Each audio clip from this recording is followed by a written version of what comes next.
Bihar board से जितने भी छात्र छात्राएं मैट्रिक या इंटर की बोर्ड परीक्षा 2023 में सम्मिलित होने जा रहे हैं, तो आपको अभी का ये वीडियो परीक्षा देने से पहले 1 से 2 बार अंत तक बिल्कुल आराम से एक एक शब्द को मेरे ध्यान से समझ लेना है, ताकि एग्जाम में आपको कोई दिक्कत नहीं हो। आप जानते हैं आपका एडमिट कार्ड जारी कर दिया गया, आपके स्कूल में मिल रहा है एडमिट कार्ड। उम्मीद करता हूँ आप जाकर प्राप्त कर लिए होंगे, या नहीं प्राप्त किए हैं तो जाकर आपको प्राप्त कर लेना। आपके विद्यालय में मिलना शुरू हो चुका है। अब यहाँ पे एडमिट कार्ड पर काफ़ी जानकारी है, कौन सा जानकारी एग्जाम में कितना रोल निभाएगा।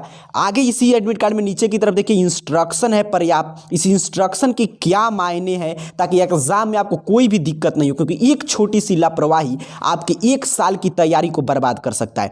कौन जानकारी कहां पे भरना है, पूरा यहां पे विस्तृत अपडेट है। पूरा इस एडमिट कार्ड का एक एक लाइन में आपको समझाने जा रहा हूं कि कहां पे क्या जानकारी और इंस्ट्रक्शन क्या है, इसको कैसे आपको पालन करना है, ताकि एग्जाम के समय 14 फरवरी से आपको कोई भी दिक्कत नहीं। तो ध्यान से मैं शुरू में ही बता दिया, अगर आप मैट्रिक के परीक्षार्थी हैं तो एग्जाम देने जाने से पूर्व 1 से 2 बार इसको जरूर देख लीजिएगा। यहां पे देखिए सबसे पहले ऊपर जानकारी दिया जा रहा है आपका कि ये आपका एडमिट कार्ड है 2023 बोर्ड परीक्षा के लिए।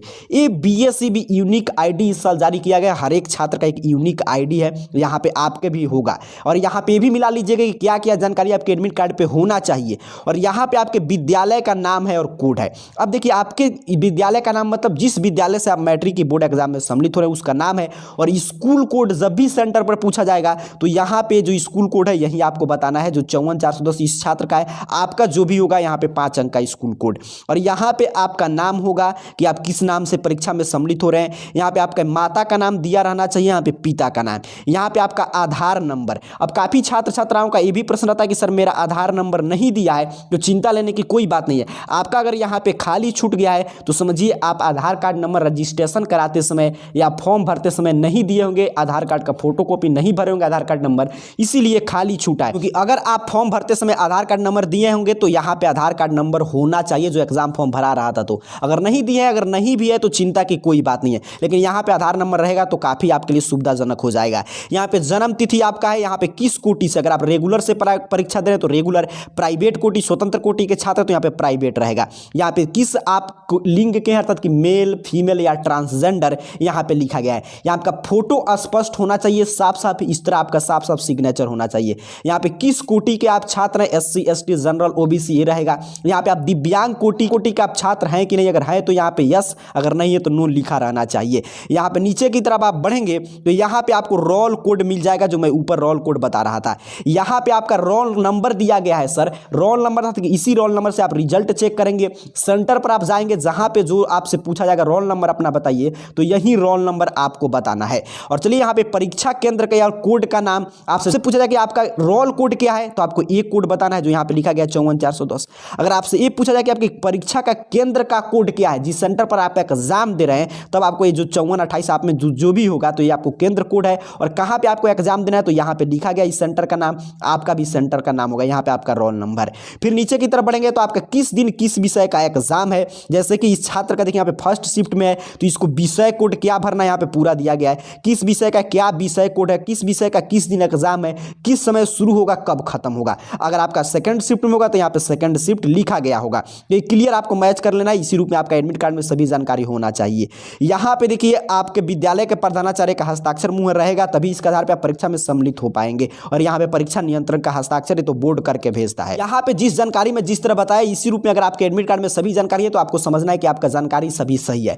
अब चलिए सबसे महत्वपूर्ण बात सर, कि यहाँ पे जो इंस्ट्रक्शन दिया गया है ना परीक्षार्थी के लिए आवश्यक निर्देश, इसको ध्यान से समझिएगा, एक बड़ा काम का चीज है। पहला नंबर इंस्ट्रक्शन है कि बीएसईबी जो यूनिक आईडी जारी किया है वो 2022 से 23 में जितने भी छात्र छात्राओं का नामांकन हुआ है, अर्थात कि जिनका रजिस्ट्रेशन फॉर्म भरा है उन्हीं के लिए। जो पहले से है पूर्ववर्ती छात्र हैं, जो पिछले साल परीक्षा दिए थे 1-2 विषय में फेल कर गए थे, उनके लिए ये जारी नहीं किया गया, तो उन पे वो नहीं दिया रहेगा, तो उनको चिंता लेने की कोई बात नहीं है। दूसरा नंबर भी काफी कॉमन सा इंस्ट्रक्शन है, कह रहा है कि ये सेंटअप परीक्षा में जो परीक्षार्थी उत्तीर्ण हुए थे अर्थात जो सम्मिलित हुए थे उन्हीं के लिए प्रवेश पत्र मान्य है। आपको ये मिल गया तो इस दूसरे नंबर इंस्ट्रक्शन से कोई दिक्कत नहीं, आप समझिए सेंटअप एग्जाम पास कर चुके हैं। तीसरा नंबर काफी महत्वपूर्ण है, यहाँ पे जानकारी दिया जा रहा है कि अगर प्रथम पाली में आपका एग्जाम है तो आपको 9:30 से आपका परीक्षा शुरू होगा, तो 10 मिनट पूर्व अर्थात कि 9:20 में आपको पहुंच जाना है। और अगर आपका एग्जाम द्वितीय पाली में तो आपका परीक्षा 1:45 में शुरू होगा, इससे 10 मिनट पूर्व अर्थात कि 1:35 तक आपको परीक्षा भवन में प्रवेश की अनुमति दिया जाएगा।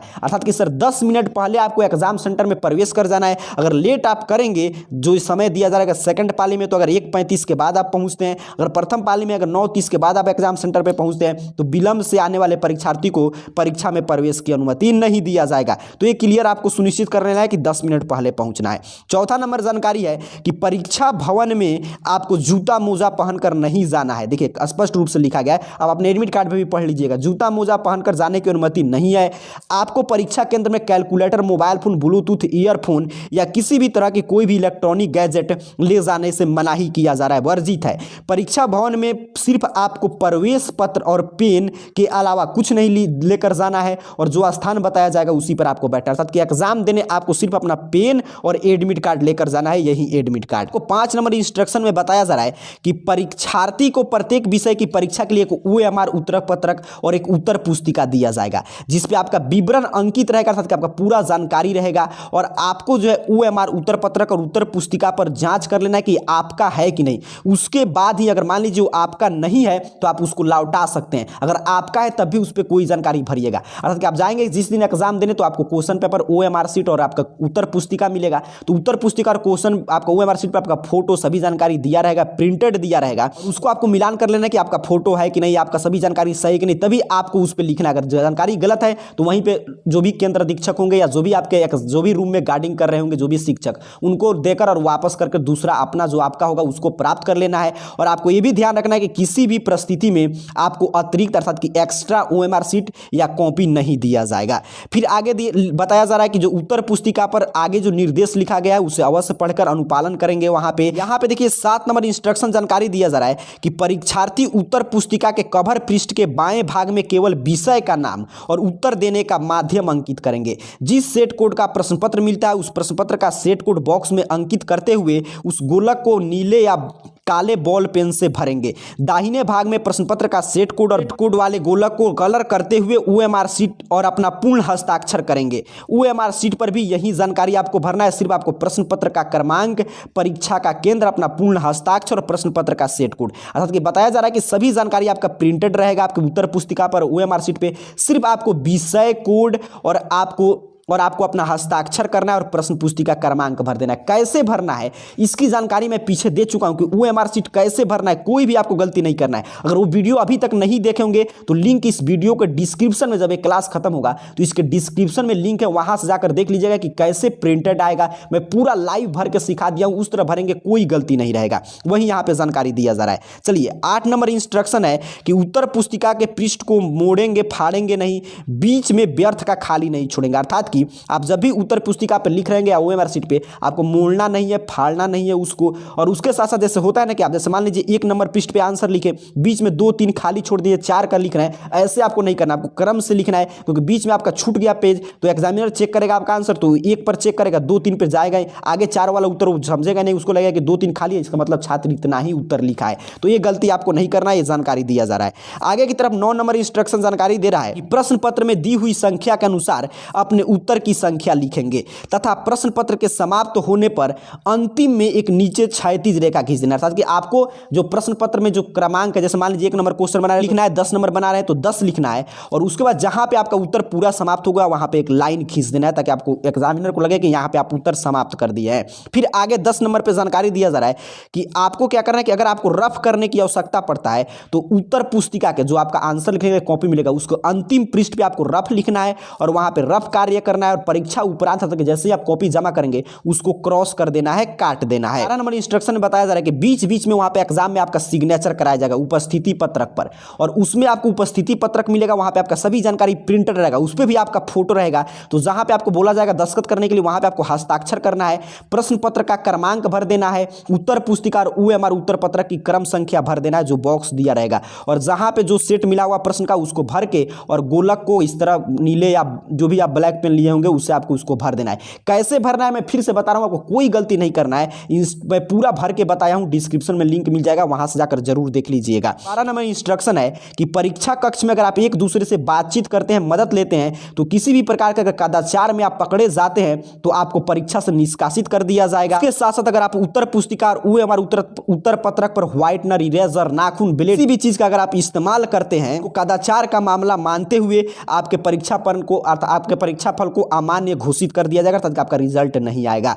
13 नंबर इंस्ट्रक्शन है कि परीक्षा प्रारंभ होने के 1 घंटा के अंदर किसी भी परीक्षार्थी को परीक्षा केंद्र से बाहर जाने की अनुमति नहीं होगी। वीक्षक को समर्पित OMR उत्तर पत्रक एवं उत्तर पुस्तिका परीक्षार्थी को पुनः नहीं लौटाया जाएगा, अर्थात कि 1 घंटा जब एग्जाम शुरू होगा उसके जैसे 9:30 में आपका एग्जाम शुरू हो रहा है तो आपको 10:30 तक किसी भी हाल में आपको उस हॉल को छोड़कर बाहर नहीं जाने दिया जाएगा, अर्थात कि 1 घंटा बाद ही आप उससे बाहर जा सकते हैं। पीने या कोई भी अनैच्छिक क्रिया प्रसारण करता है तो 1 घंटा के बाद ही आप जा सकते हैं। और एक बार जो आप वीक्षक को, जो रूम में आपके रहेंगे, जो भी चेकिंग में वीक्षक, उनको अगर OMR शीट और उत्तर पुस्तिका लौटा देंगे तो लोग फिर आपको दोबारा नहीं लौटाएंगे।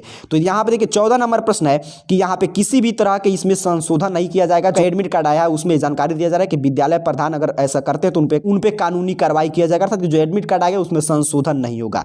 15 नंबर इंस्ट्रक्शन जानकारी दे रहा है कि परीक्षार्थी अनिवार्य रूप से मास्क पहनकर परीक्षा में सम्मिलित होंगे, अर्थात कि आपको मास्क पहनकर जाना है। तो ये पूरा 1 से 15 तक उम्मीद कर रहा हूं इंस्ट्रक्शन था, आप क्लियर समझे हैं। और यहाँ पे जिस रूप में जानकारी मैं बताऊं इस तरह का आपके एडमिट कार्ड पे सभी जानकारी दिया है तो आपको समझना है सही है। अगर कोई भी त्रुटि है तो तुरंत अपने विद्यालय से संपर्क कीजिए, वहीं से कुछ भी अब हो पाएगा, सुधार होगा, या वो लोग कोई उपाय आपको बताएंगे कि कैसे सिग्नेचर मुहर करके देंगे। स्कूल के गलती से गलती हो गया है, छात्र को परीक्षा में सम्मिलित होने दिया जाए। तो कोई भी गलती अगर इस रूप में जानकारी नहीं है तो स्कूल में संपर्क करके सुधार करा लेंगे। जो इंस्ट्रक्शन है इसको मैं बताया, बार बार इसको समझ लीजिएगा क्या ये कहना चाहता है। इंस्ट्रक्शन अपने से पढ़ लीजिएगा, आपके एडमिट कार्ड पे दिया गया होगा। और OMR शीट पे कहां पे क्या जानकारी भरना है इसका मैं पहले आपको क्लियर लाइव भर के बता चुका हूं। लिंक डिस्क्रिप्शन में जाके वीडियो देखकर OMR शीट भरना सीख लीजिए। आप सभी को बहुत बहुत धन्यवाद।